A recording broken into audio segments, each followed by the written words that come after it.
Hi everybody, how are you? This is Dr. Chavikar. I am from Krishna Institute of Education, Ghaziabad. आज मैं आपको एक बहुत important lecture देने वाली हूँ और उसमें आप पढ़ेंगे क्वांटिटेटिव एंड क्वालिटेटिव टूल्स। देखिए, सबसे पहले तो मैं आपको ये बताऊंगी कि किसी भी व्यक्ति, किसी भी वस्तु या किसी भी क्रिया, ठीक है, क्या क्या हमने बोला? वस्तु, व्यक्ति, क्रिया। यदि हम किसी भी वस्तु, किसी भी व्यक्ति, किसी की क्रिया की विशेषताओं को जब नापते हैं और उन विशेषताओं को नापने के लिए हम जिस उपकरण का यूज करते हैं उसे बोलते हैं मात्रात्मक और गुणात्मक उपकरण। ठीक है, तो यदि हम किसी व्यक्ति, वस्तु या क्रिया की किसी भी विशेषताओं को मापने के लिए जिस उपकरण का यूज करते हैं उनको कहते हैं मापन के उपकरण। अब ये जो मापन के उपकरण होते हैं ये दो तरह के होते हैं। एक होते हैं आपके मात्रात्मक उपकरण और दूसरे होते हैं गुणात्मक उपकरण। मात्रात्मक उपकरण क्या होते हैं? जब हम किसी व्यक्ति की, वस्तु की, क्रिया की विशेषताओं को किसी संख्या में नापते हैं। ठीक है, जैसे कि हम बच्चों की हाइट देख रहे हैं तो हम देखेंगे 150 सेंटीमीटर है या 180 सेंटीमीटर है, तो हमने उनकी ऊंचाई की जो विशेषता थी उसे किस में एक्सप्रेस कर दिया? संख्या में नाप के जब देख रहे हैं तो इसको बोलते हैं मात्रात्मक उपकरण। और क्या एग्जाम्पल हो सकता है, आप सोच के बताइए। यदि हमारे पास कोई कपड़ा दे रखा है, हम कपड़े का नाप देख रहे हैं, भाई ये 1 मीटर का, ये 2 मीटर का, ये 10 मीटर का है, तो इसका मतलब हमने जो कपड़े की विशेषताएं थी कि उसकी लंबाई को नापना है, उसे हमने किस में नापा? 1 मीटर में, 2 मीटर में और 10 मीटर में। तो ये किससे नापते हैं? उसका जो स्केल होता है, तो ये कहलाएगा आपका मात्रात्मक उपकरण। अब आप दूध लेने के लिए जाते हो तो दूध को आप नापते हैं, 1 लीटर है, 2 लीटर है, 3 लीटर है, तो उसके वही वो होते हैं उपकरण जिससे कि वो दूध डालता है, तो उसमें आपका वो क्या हो गया? नापने का उपकरण हो गया। तो मात्रात्मक समझ में आ गए, जिनको आप संख्या के रूप में दे सकते हो, 1 लीटर, 2 लीटर या 1 मीटर, 2 मीटर, या हाइट को देख रहे हो तो 150 सेंटीमीटर की हाइट है या 180 की हाइट है। तो जब आप किसी वस्तु, व्यक्ति या क्रिया की विशेषताओं को संख्या में नापते हैं और उनके लिए जो उपकरण यूज करते हैं उसे कहते हैं मात्रात्मक उपकरण। अब जब आप कपड़े को नाप रहे हैं तो आप कौन सा उपकरण यूज करें? जो उनका स्केल होता है। जब आप बच्चों की हाइट को नाप रहे हैं तो आप क्या करते हैं? हाइट स्टैंड, एक हाइट स्टैंड आता है ना, आप ऐसा खड़ा कर देते हैं और पीछे इस तरह से खड़े हो जाते हैं, तो वो क्या कहलाता है? Height stand. अगर आप बच्चों के भार को, वेट को नापते हैं तो कौन सा उपकरण करेंगे? Weight machine. आप वेट मशीन पर खड़े हो जाते हैं तो आपका आ जाता है कितना वेट है। तो ये कौन से एग्जाम्पल हुए? मात्रात्मक उपकरण। क्लियर हो गया आपको? अब दूसरा आता है गुणात्मक उपकरण। गुणात्मक उपकरण में क्या होते हैं? यदि आप किसी वस्तु, व्यक्ति या क्रिया की सिर्फ विशेषता को नापते हैं, उन्हें संख्या के रूप में नहीं देख रहे, तो विशेषताओं को नापते हैं, तो उसको हम क्या बोलते हैं? गुणात्मक मापन बोलते हैं। और उनको जिस उपकरण से नापा जाता है उसको बोलते हैं गुणात्मक उपकरण। तो दोनों में डिफरेंस क्लियर हो गया। गुणात्मक में तो सिर्फ हम विशेषताओं को नापते हैं, तो जिन गुणात्मक विशेषताओं को जिस उपकरण से नापते हैं उसे बोलते हैं गुणात्मक उपकरण। इसका एग्जाम्पल क्या होगा? अगर हम किन्हीं बच्चों की बुद्धि को चेक कर रहे हैं तो उसके लिए हम क्या करेंगे? बुद्धि परीक्षण करेंगे। ठीक है, अगर हम किसी की पर्सनैलिटी को नाप रहे हैं तो हम क्या करेंगे? पर्सनैलिटी टेस्ट करेंगे। तो ये कहलाते हैं आपके गुणात्मक उपकरण की। और मात्रात्मक के मैंने बता ही दिया, जब आप किसी की विशेषताओं को संख्या में परिवर्तित करके जिस उपकरण से नाप रहे हैं उसको बोलते हैं मात्रात्मक उपकरण। तो मात्रात्मक उपकरण के तो आप आराम से बता सकते हैं, वेट मशीन हो गई, हाइट स्टैंड हो गया, स्केल हो गया आपका, ये सब एग्जाम्पल है मात्रात्मक उपकरण की। अब नेक्स्ट स्लाइड से मैं आपको बताऊंगी कि गुणात्मक उपकरण के कौन कौन से तरीके से हम गुणात्मक उपकरण कर सकते हैं। तो देखिए, ये गुणात्मक उपकरण है, ये डिफरेंट मेथड होते हैं। जो आपके मात्रात्मक उपकरण होते हैं उन्हें तो हम देख सकते हैं, जैसे वेट मशीन हो गई, हाइट स्टैंड हो गया, स्केल हो गया कपड़े को नापने के लिए। ठीक है, लेकिन ये जो गुणात्मक उपकरण होते हैं ये एक डिफरेंट मेथड होते हैं, डिफरेंट विधियां होती हैं जिनके थ्रू हम जो है इन्हें देख सकते हैं। तो सबसे पहला है इसमें अवलोकन। अवलोकन किसे कहते हैं? देखना। जब आप किसी को देख के उसकी विशेषताओं को बता रहे हैं तो उसको बोलते हैं अवलोकन। देखिए आपके घर में गेस्ट तो आते ही होंगे, आप देखते होंगे बहुत से तो बहुत ही बोलते हैं, बक बक बक बक करते ही चले जाते, चुप ही नहीं बैठते। आप भी कहते हैं यार सिर में दर्द कर दिया। और बहुत से लोग ऐसे होते हैं बिल्कुल ही चुप बैठे रहते हैं, आप कहोगे ये तो बिल्कुल बोरिंग है, इसके साथ तो बैठने में मजा ही नहीं आता। तो ये आपने कैसे पता लगाया? ये आपने अवलोकन करके पता लगाया, आपने देख के पता लगाया। आप जब उसकी एक्टिविटी देख रहे हैं कि भाई ये तो बहुत बोल रहा है और ये बिल्कुल चुप बैठा भी है, तो आप एकदम से बता देते हैं भाई ये बहुत टॉकेटिव है और ये तो बिल्कुल चुपचाप रहने वाला बच्चा है। तो ये किस विधि से बताया आपने? अवलोकन की विधि से। आप कोई भी एग्जाम्पल दे सकते हैं अवलोकन को करके। अब जैसे आपकी मम्मी सब्जी खरीदने के लिए जाती है, तो वो टमाटर अगर जो है लाल लाल होंगे तो वो कहेंगे भाई बहुत अच्छे टमाटर है, और बहुत से सड़े गड़े होंगे तो वो पीले से हो जाते हैं, तो आपकी मम्मी एकदम देख के बता देगी कि ये अच्छा टमाटर है, ये बुरा टमाटर है। तो ये आपने किस विधि से बताया? ये बताया आपने अवलोकन की विधि से। क्लियर हो गया अवलोकन? अब सेकंड था साक्षात्कार। साक्षात्कार किसे कहते हैं? इंटरव्यू को। ठीक है, साक्षात्कार किसे बोलते हैं? इंटरव्यू को। तो इसमें दो जने होते हैं, एक जिसका इंटरव्यू लिया जा रहा है और जो इंटरव्यू लेता है। तो इंटरव्यू के माध्यम से जो है, जो इंटरव्यू लेने वाला होता है उसे पता चल जाता है इस बंदे की या इस व्यक्ति की स्टैंडिंग क्या है। वो उनके पास बहुत सारे क्वेश्चन होते हैं, वो ओरली उनसे क्वेश्चन पूछते हैं, तो उनसे ये पता चल जाता है ये बंदा कितना कॉन्फिडेंस है, यह डिफिकल्ट टाइम में ये डिसीजन किस तरीके से ले सकता है, ये हमारी सर्विस के लिए उपयुक्त भी है या नहीं है, ये डरपोक है, कॉन्फिडेंट है, कैसे डिसीजन लेगा, टीम वर्क में वर्क भी कर सकता है या नहीं। तो ये सब बातें हम किससे पता लगाते हैं? इंटरव्यू से, जिसे बोलते हैं साक्षात्कार। अब नेक्स्ट आता है प्रश्नावली। प्रश्नावली क्या होती है? क्वेश्चन आयर होती है। ठीक है, प्रश्नावली को क्या बोलते हैं? क्वेश्चन आयर।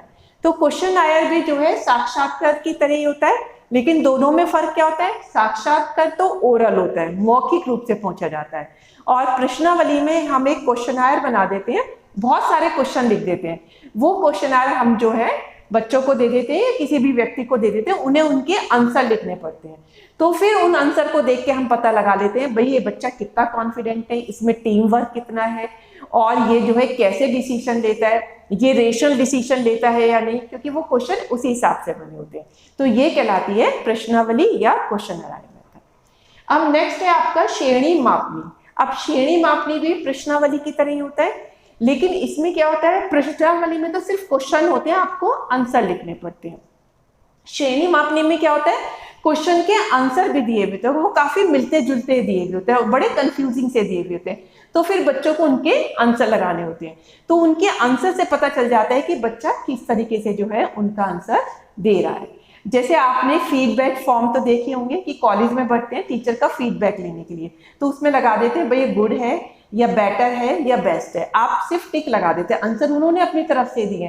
तो इससे पता चल जाता है कि बच्चों को ये टीचर गुड लग रहा है, बेटर लग रहा है या बेस्ट लग रहा है। ये कहलाती है आपकी श्रेणी मापनी।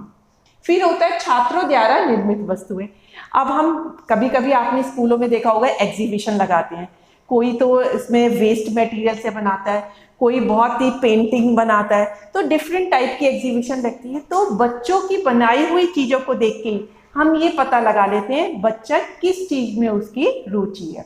जैसे वो पेंटिंग बहुत अच्छी कर रहा है तो इसका मतलब उसकी पेंटिंग में रुचि है। अगर वो जो है क्ले की कोई चीजें बना रहा है, मिट्टी की चीजें बना रहा है, तो इसका वो मिट्टी की चीजें बहुत अच्छी बना सकता है। वो वेस्ट मटेरियल से बना सकता है तो इसका मतलब उसकी क्राफ्ट बहुत अच्छी है। तो बच्चों की बनाई हुई चीजों से देख के हम एकदम से ये पता लगा लेते हैं कि बच्चा जो है किस चीज में रुचि लेता है और किस चीज में वो एक्सपर्ट है। फिर आता है आपका अभिलेख। अभिलेख का मतलब होता है कि हम कोई रिकॉर्ड रखते हैं। जैसे बच्चों बहुत सारी जो है हम मेंटेन कराते हैं डायरी, बहुत से स्कूल में, तो उन डायरी में बच्चे ही लिखते हैं आज हमारे साथ ये हुआ, आज ये हुआ, पूरे दिन का लिखते हैं, कौन सी बात हमें पसंद आई, कौन सी बात हमें पसंद नहीं आई। वो उसमें अपनी पोइट्री भी लिखते हैं, अपने बनाए हुए गाने भी लिखते हैं। उसमें वो ये भी लिखते हैं हमें किस किस चीज़ में इंटरेस्ट है, किस चीज़ में इंटरेस्ट नहीं है, हमारी लाइकिंग क्या है, हमारी डिसलाइकिंग क्या है। तो वो डायरी मेंटेन करते हैं, उसमें बिल्कुल वो फ्री होके लिखते हैं। तो अगर कभी आप उनकी डायरी को पढ़ेंगे तो आपको डायरी को पढ़ के एकदम से पता चल जाता है कि ये बच्चे की जो है स्टैंडिंग क्या है, वो कितना इंटेलिजेंट है, कितना भावुक है, कितना इमोशनल है, और उसे किस किस चीज़ में लाइकिंग है, उसका किस चीज़ में इंटरेस्ट है। तो डायरी को पढ़ के, अभिलेख में जो रिकॉर्ड कर रखा है उसे पढ़ के आप पता लगा लेते हैं। ऐसे ही आपने देखा होगा, अगर आपके घर में बहुत छोटे बच्चे हैं तो जब आप बच्चों के डॉक्टर के पास जाते हो तो वो पूरा एक रिकॉर्ड बना के रखता है। आज बच्चा 5 महीने का है तो उसका वेट ये है, अब 1 साल का हो गया तो उसको वेट ये हो गया, उसको हमने ये वैक्सीनेशन दे दिए। तो उसको देखते ही जो वो रिकॉर्ड बनाते हैं उसे बोलते हैं क्यूमुलेटिव रिकॉर्ड। तो आपको पता चल जाता है कि बच्चे का वेट ऐसे ऐसे आया था और बच्चे को ये वैक्सीनेशन जो है लग गई है। सेम वे टीचर भी जो है रिपोर्ट कार्ड बनाते हैं। रिपोर्ट कार्ड में आपके लिखते हैं फर्स्ट यूनिट टेस्ट में इतने नंबर आए थे, सेकंड में इतने आए थे, अब बच्चे ने इतना इंप्रूवमेंट किया है। तो उस रिपोर्ट कार्ड को देखते ही आप शुरू से लेके आखिर तक बच्चे के बारे में अनुमान लगा लेते हैं कि बच्चा प्रोग्रेस कर रहा है या बच्चा कांस्टेंट लेवल पे चल रहा है या बच्चा कोई प्रोग्रेस नहीं कर रहा। तो ये पता चलता है आपके अभिलेखों से, जिसे हम बोलते हैं रिकॉर्ड से। अब लास्ट है आपकी प्रक्षेपीय तकनीक। इसे क्या कहते हैं? Projective technique. क्या बोलते हैं इन्हें? Projective technique. इसमें क्या करते हैं आप इंसान के जो एक तो होता है जो वो माइंड दिख रहा है आपको उससे काम, एक होता है उसका सबकॉन्शियस माइंड। आप उसके सबकॉन्शियस माइंड को जो है चेक करते हैं।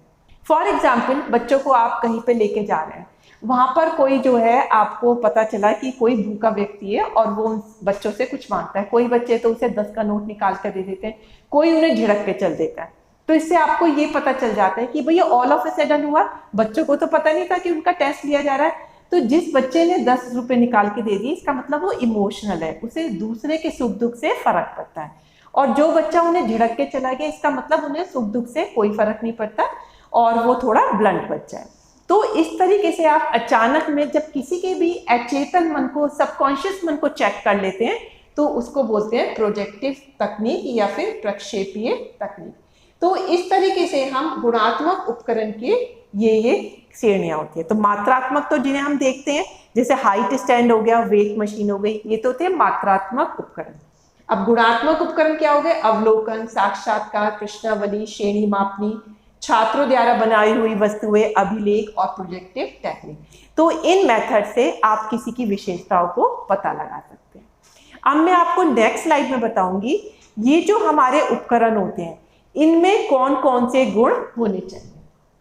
तो देखिए, अब ये जो हमने उपकरण यूज किए हैं मात्रात्मक के या फिर गुणात्मक के, उनकी क्या क्या विशेषताएं होनी चाहिए, मतलब हमारे कौन सा मेथड जो है सबसे अच्छा होगा, उनमें क्या क्या गुण होने चाहिए अच्छे होने के लिए। सबसे पहले है वैधता, जिसे बोलते हैं वैलिडिटी। देखिए, वैलिडिटी का मतलब होता है जिस पर्पस के लिए आप उपकरण को यूज कर रहे हो वो पर्पस जो है पूरा होना चाहिए। फॉर एग्जाम्पल, आपने बच्चे की बुद्धि को चेक करने के लिए बुद्धि परीक्षण किया। अब बुद्धि परीक्षण इस तरह से होना चाहिए कि आपको पता चल जाना चाहिए हायर नॉलेज किसमें है, लोअर नॉलेज किसमें है और मिडिल नॉलेज किसमें है। अगर आपको उस मूल्यांकन को देख के ये पता नहीं चलता है तो इसका मतलब वो वैलिड नहीं है, वो वैध नहीं है। तो वैधता का मतलब होता है जिस पर्पस के लिए आप मूल्यांकन कर रहे हो तो मापन के उपकरण से वो आपका पर्पस सॉल्व हो जाना चाहिए। अगर वो पर्पस सॉल्व होता है तो इसका मतलब वो वैध या वैलिड है। विश्वसनीयता क्या होती है?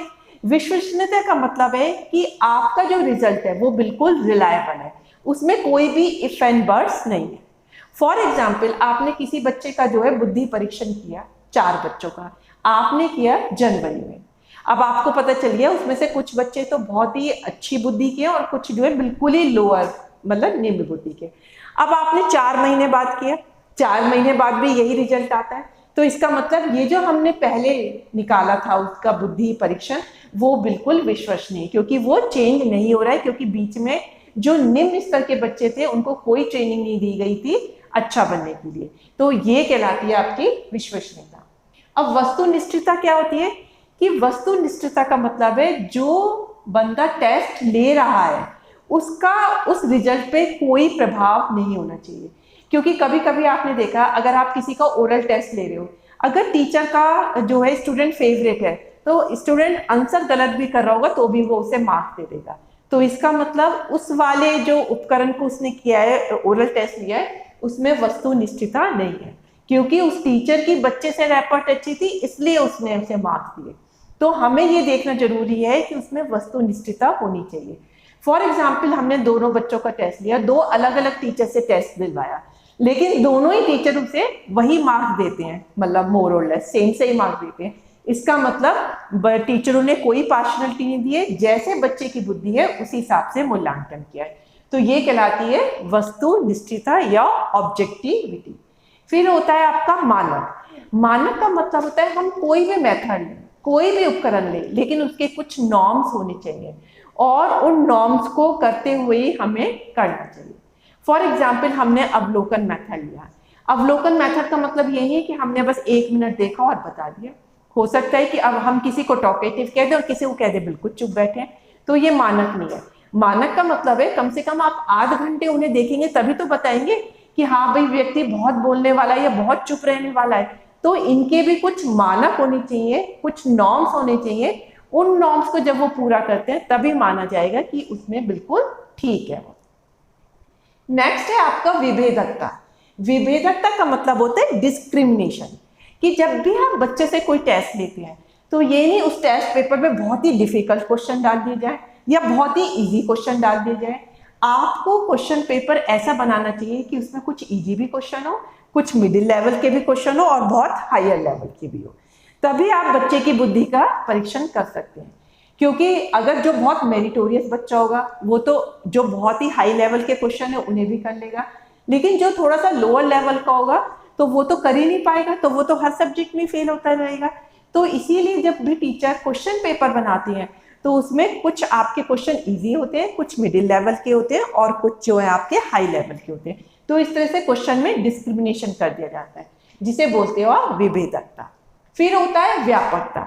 व्यापकता का मतलब होता है आप किसी स्टूडेंट को चेक कर रहे हो तो उसकी सिर्फ पर्सनैलिटी के एक एरिया को चेक नहीं करोगे, आप उसकी पूरी पर्सनैलिटी से रिलेटेड क्वेश्चन को चेक करोगे। जैसे आपको बताते हैं कि आपको दिया जाता है बेस्ट स्टूडेंट का अवार्ड, तो बेस्ट स्टूडेंट किसे दिया जाता है? सिर्फ वही नहीं जिसके मार्क्स ज्यादा आते हैं। बेस्ट स्टूडेंट का मतलब होता है वो डिसिप्लिन में कैसा है, वो अपने साथियों से कैसा बिहेव करता है, वो टीचर से कैसे बिहेव करता है, वो अपना होमवर्क कितना अच्छी तरीके से करता है, कितने बेटर वे में करता है और उसके मार्क्स कैसे आ रहे हैं। तो उसकी पर्सनैलिटी के हर एस्पेक्ट को हम चेक करके बच्चे को बेस्ट स्टूडेंट देते हैं। तो ये कहलाता है आपका व्यापकता, कि आपने बच्चे के सारे पहलुओं को ले लिया तब उसे डिक्लेयर करा है बेस्ट स्टूडेंट। लास्ट है आपका व्यवहारिकता। व्यवहारिकता का मतलब है आप कोई सा भी मेथड यूज करें लेकिन वो प्रैक्टिकल होना चाहिए।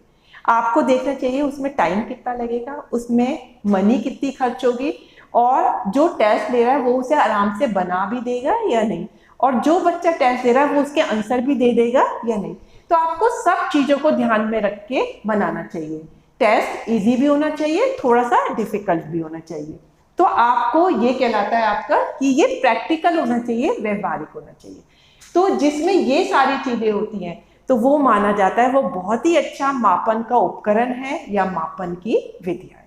तो आपको इस लेक्चर में मैंने आपको बता दिया मापन के उपकरण कितने टाइप के होते हैं, मात्रात्मक और गुणात्मक। फिर मात्रात्मक उपकरण कौन कौन से होते हैं, गुणात्मक उपकरण कौन कौन से होते हैं, और जो मापन के उपकरण है उनकी अच्छी विशेषताएं कौन कौन सी होती हैं, वो थी ये सारी विशेषताएं। आई थिंक ये आपको लेक्चर बहुत अच्छे से समझ में आ गया होगा। और जब आप बुक से पढ़ते हैं तो यही लेसन बहुत टेक्निकल, बड़ा बोरिंग बच्चों को लगता है, लेकिन जब भी मैं ये वाली क्लास लेती हूँ तो बच्चों को एकदम से समझ में आ जाता है। तो आप मेरे इस वीडियो को अपने फ्रेंड्स को भी जरूर शेयर करिए जिससे सबका जो है इसमें बेनिफिट हो। तो that's all for today lecture. Thank you very much.